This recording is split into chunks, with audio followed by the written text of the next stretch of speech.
Hi hello மக்களே, நிறைய பேருக்கு துளசியில் நிறைய டவுட்ஸ் இருக்குது.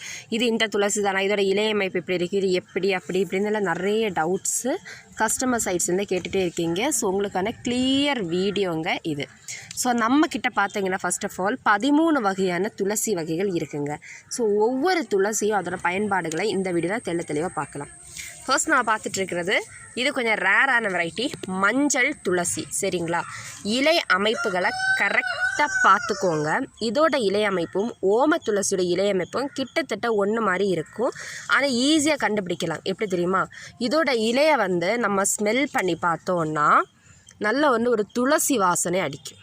சரியா, ஆனால் ஓம துளசியை நம்ம ஸ்மெல் பண்ணி பார்த்தோன்னா கரெக்டாக பாருங்கள், அந்த ஓம துளசி ஓம வாசனை தான் அடிக்கும். இதுதாங்க ஓம துளசி மஞ்சள் துளசியும் பார்க்குறதுக்கு கிட்டத்தட்ட ஒன்றே மாதிரி இருக்கா, பட் ஈஸியாக நமக்கு கண்டுபிடிச்சிடலாம்.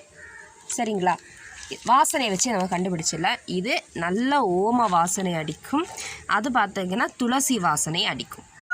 மூணாவது கருந்துளசிங்கிற இந்த துளசி. இது நல்ல கருகருன்னு இருக்கும், பார்த்துக்கோங்க. நல்ல கருகருன்னு இருக்கும் இதோட இலைகள். பார்த்துக்கோங்க, தெளிவாக கிளியராக பார்த்துக்கோங்க. தண்டு இலை எல்லாமே கருப்பாக இருக்கும். இது கொஞ்சம் காரத்தன்மை கூடுனது. இதுதான் கருந்துளசி. சரிங்களா, நெக்ஸ்ட்டு பார்த்திங்கன்னா வெள்ளை துளசி அப்படிங்கிற இந்த ராம துளசி. இதோட இலை அமைப்பும் கருந்துளசியோட இலை அமைப்பும் எல்லாம் ஒன்றே மாதிரி தான் இருக்கும். ஆனால் ஈஸியாக கண்டுபிடிச்சிடலாம். இது கருந்துளசி, இது வெள்ளை துளசி. தண்டு இலை எல்லாமே நல்ல செழிச்ச க்ரீன் கலரில் இருக்கும். சரிங்களா, ஈஸியாக நம்ம கண்டுபிடிக்கலாம் கருந்துளசியையும் இந்த வெள்ளை துளசியையும். சரிங்களா,